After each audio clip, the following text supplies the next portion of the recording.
Jay in New York, WOR. Thanks for calling. Go ahead, please. Yes, I'd like to make a few quick points. First off, concerning Louis Gates, I believe that he did produce two forms of identifications, and I think it should have stopped at that. I don't know if you know that police routinely change their police reports just to justify their actions. So whatever. Let's pause right here. Let's take your side of it for a minute. Who initiated the police arriving at Gates's house? How did this start? I guess a neighbor. My understanding is that a neighbor saw these two guys coming, and I guess they didn't realize it was actually Mr. Gates, so they called the police. Wait. What do you mean two guys? They were opening it with a key? No, I mean, apparently he lost his key, so they were trying to kind of break into his own house, and that's what. All right, so a neighbor sees two men trying to break into a house. She calls the police, so the police have to go there. Is that correct? That's okay. That's fine. Okay, she observed one of the men wedging his shoulder into the door as if he was trying to enter, so the policeman shows up. Has the policeman done anything wrong yet? We could both agree no. Wrong, nothing wrong. That's absolutely all right, okay. So let's be reasonable about this. The cop gets there, he sees the man inside now, and he says to the guy, could you please step out on the porch and identify himself? Right. And Gates says, no, I will not. See, that's the part that I don't know. I mean, my understanding is that he showed two forms of identification, and, that should have, he produced the identification. It should have stayed right there. Why? Cop says, I made this observation, and I could see an older black male standing in the foyer of the house. I asked if he would step out onto the porch and speak with me. He said, no, I will not. He then demanded to know who I was. I then told him I was Sergeant Crowley from the Cambridge Police and that I was investigating a report of a break-in in progress at the residence. Okay. And then Gates opens the front door and says, why? Because I'm a black man in America?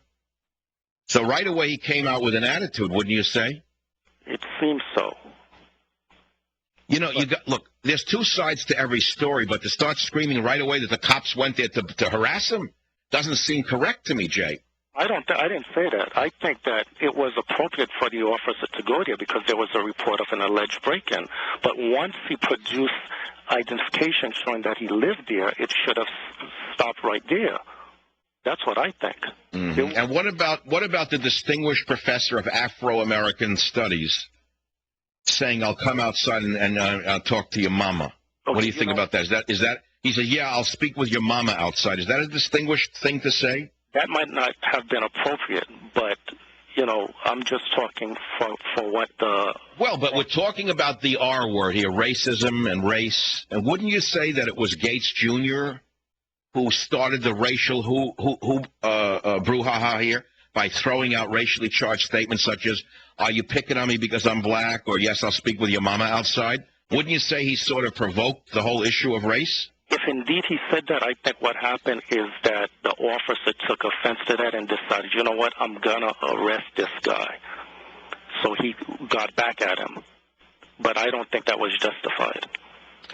When I left the residence, I noted there were several police, Cambridge and Harvard University police officers outside. So in other words, he doesn't arrest him yet. There's passerbys, there's other cops.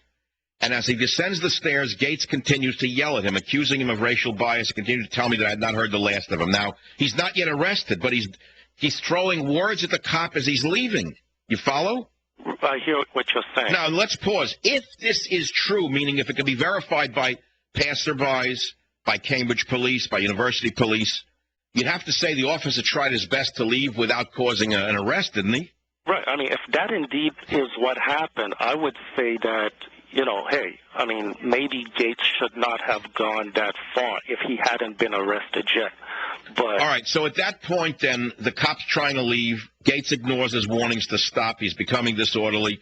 Gates continues to yell. The police officers and citizens notice this. If they could get this in a court of law, I think that we can all agree that it was Gates himself who provoked the whole thing. Thank you for the call. I rest my case.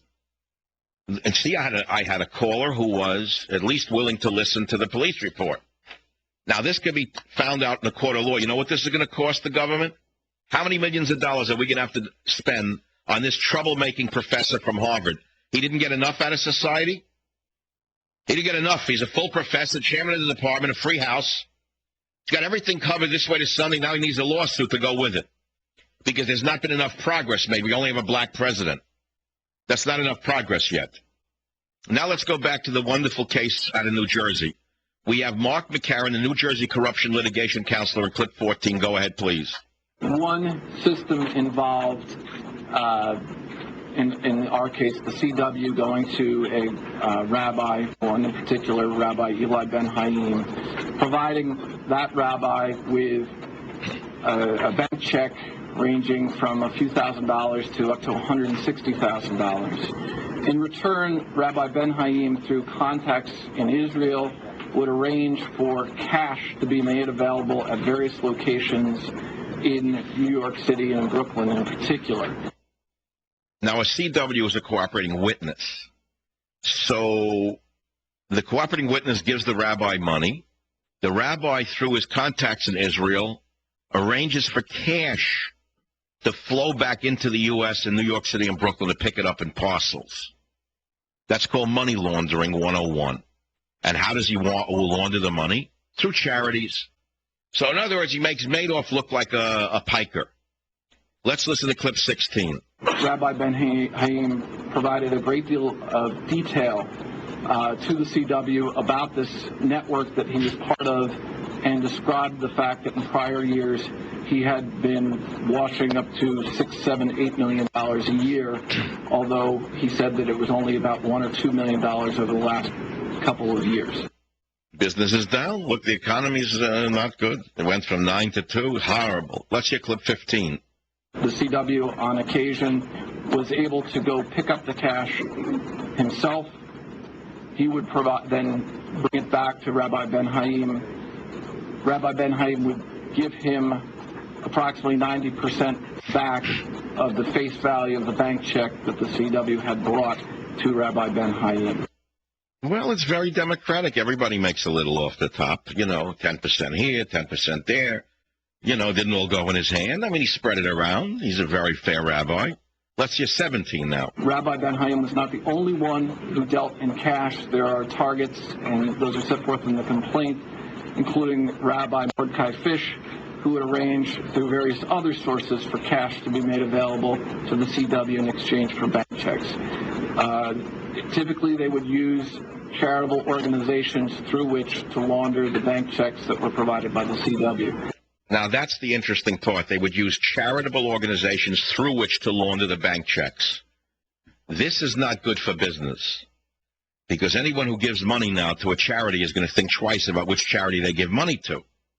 I am soon going to divulge on my website the groups I sent money to and the way I was treated. I gave significant amounts of money to the NRA. I got a letter in return, a form letter like I gave $5. I gave money to the Boy Scouts of America. I got a form letter, not so much as a lanyard, as though I gave 4 cents.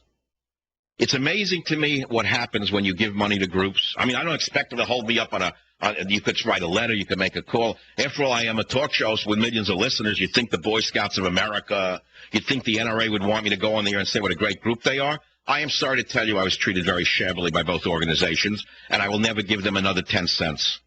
I'm not accusing them of violating any charitable laws, but I don't like the way I was dismissed as though I was a mark to send money in. I'm so disenamored of charitable giving right now, you have no idea.